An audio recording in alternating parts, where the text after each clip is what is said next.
Linagay ko na yung aking bawang.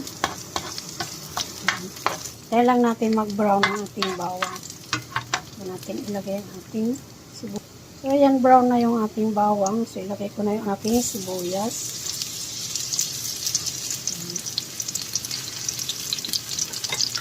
Haluin lang natin. So, ayan. Ganda na yung aking sibuyas. Hindi ano na. Ilagay ko naman yung aking kamatis.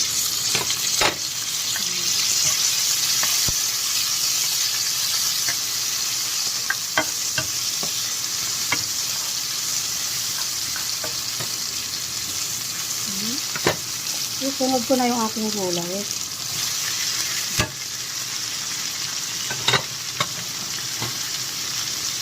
Wala akong nagbibideo sa akin. So, ako lang ito. Sariling sikap ko lang ito. Hindi siya na kayo. Ay, mahulog ko yung kawali. Ito sayote at saka carrot. Isuntuin na ko.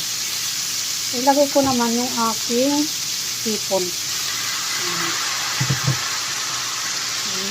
Medyo ano pa siya, frozen.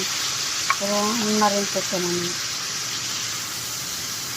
Maluluto na rin. Hintayin lang natin. So, ayan na yung aking gulay. So, hindi ko na napakita yung paglagay ko ng pampalasa kasi walang nagbibideo sa akin. So, ito na yun siya.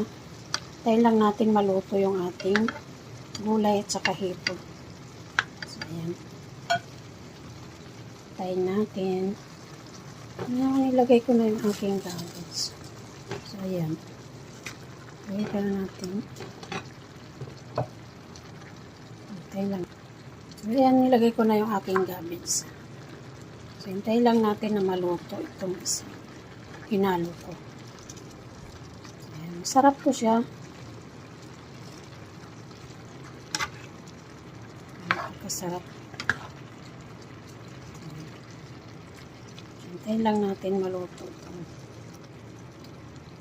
Tawagin dito sa kanila ito, China corn.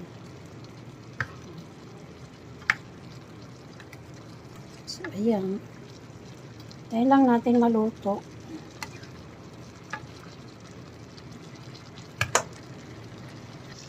So, ngayon, luto na yung ating gulay. So, tikman na natin. Ayan, sarap na. Sarap. Ito na yung aking gulay. Maraming salamat po sa aking mga viewers at sa aking mga subscriber.